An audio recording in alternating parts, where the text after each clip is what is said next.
Hello दोस्तों, स्वागत है आपके अपने चैनल नमस्ते कादीपुर में पंचायती चुनाव से जुड़ी हर अपडेट पाने के लिए चैनल को सब्सक्राइब कर और बेल नोटिफिकेशन को ऑन कर लीजिए। तो एक मुहिम छिड़ा है आधार वर्ष को लेकर, तो आपकी इस मुहिम को हम बहुत ही आगे तक ले जाने वाले हैं।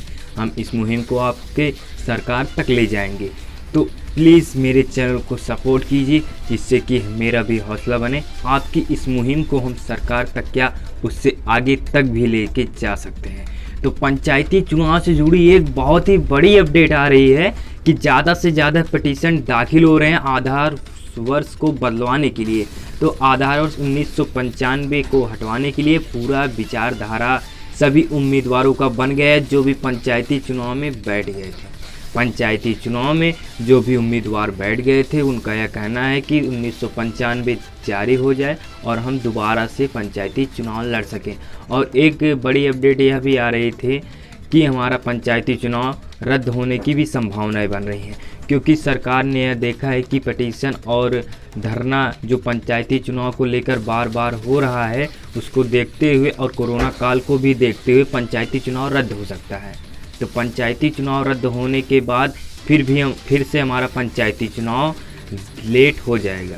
तो सभी उम्मीदवार खफा हैं क्योंकि पंचायती चुनाव में आज एक साल से ही हेरा फेरी की जा रही है। कभी पंचायती चुनाव की डेट आगे कर दी जाती है तो कभी पंचायती चुनाव की डेट पीछे कर दी जाती है। तो पंचायती चुनाव की आधार वर्ष सूची में भी हेरा फेरी की जा रही थी। पंचायती चुनाव में यह बात निकल कर सामने आई है कि आधार वर्ष 2015 लागू हुआ था, फिर दायर याचिका में हाई कोर्ट ने उसको बदल दिया, 2015 कर दिया। तो उससे जो भी उम्मीदवार पंचायती चुनाव में खड़े हुए थे उनका भी मन निराश हो गया। उनका यह कहना है कि दोबारा से जो पहले लागू हुआ था 1995 आधार वर्ष, उसी आधार पे आरक्षण सूची को जारी करना था। लेकिन सरकार की इस खेल में वो आधार वर्ष 1995 को रद्द कर 2015 को लागू कर दिया गया।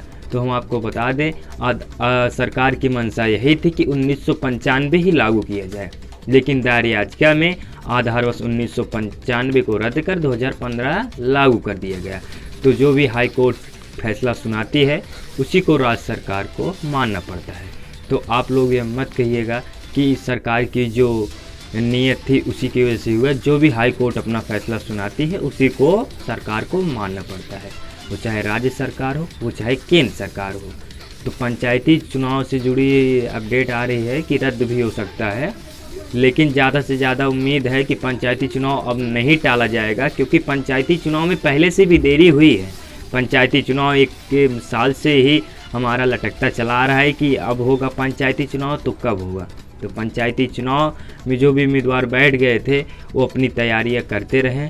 हो सकता है पंचायती चुनाव को रद्द करके आधार वर्ष पर दोबारा विचार विमर्श कर उसको लागू किया जा सकता है। तो आरआरपी अब इस सुनवाई को करेगी। अब हाई कोर्ट नहीं बल्कि आरआरपी पिटीशन को दाखिल करवा रही है और 1995 यानी जो आधार सूची है उस पर सुनवाई की जा सकती है। दोबारा से यह उम्मीद बन गई है कि आधार वर्ष 1995 लागू हो सकता है।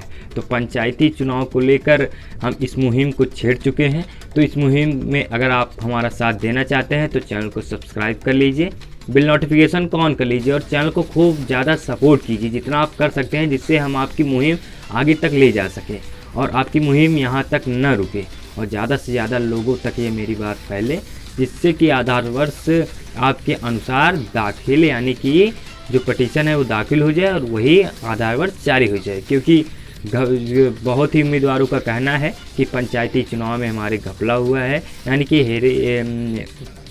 पंचायती चुनाव जो है वो उनके हिसाब से नहीं हुआ है, नियम के हिसाब से, नियम कानून के हिसाब से नहीं जारी किया गया है।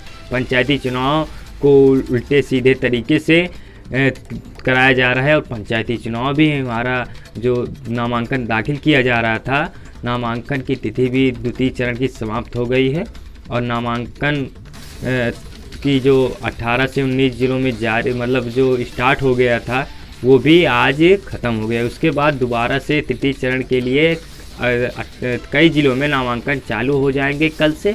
तो पंचायती चुनाव की अपडेट पाने के लिए चैनल को सब्सक्राइब कर